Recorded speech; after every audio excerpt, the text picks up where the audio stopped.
Alamak. Kenapa ni? Manjat aku cari. Rasa enjin terlebih minyak ni.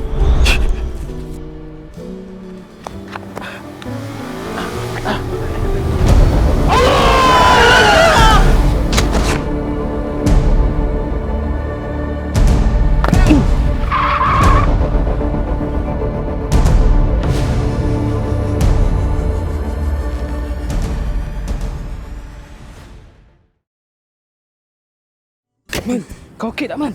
Okey. Man! Fatih! Sopian! Ya Allah, Fatih. Ya Allah! Dah 20 tahun kita tak jumpa! Dah 20 tahun Kau kira Aku kan Cikgu Mat! Korang nak ke mana ni? Kami nak ke bandar. Lah, samalah dengan aku. Mela gerak sekali. Kau masih simpan gambar ni lagi ya? Man, pastilah Man. Ini je kenangan kita, Man. Kalau dah jodoh, pasti lambat laun kita akan jumpa juga. Betul? Lah, kau nak datang ke sini ke? Iya, inilah tempatnya. Ini mereka sedar mereka ke destinasi yang sama, tapi dengan tujuan yang berbeza.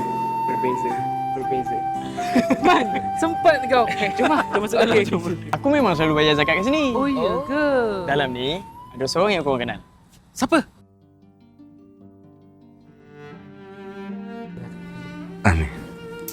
Amin. Sekarang ni jumlah asnaf makin bertambah. Tapi itulah jumlah yang memberi makin berkurang. Kalau jumlah yang memberi semakin berkurang, siapa yang nak bantu mereka semua ni? Amy takkan? Betul lah tu. Aku tahu aku banyak buat salah dengan kalian dulu. Aku minta maaf ya. Alhamdulillah Allah bagi aku kesempatan untuk berubah.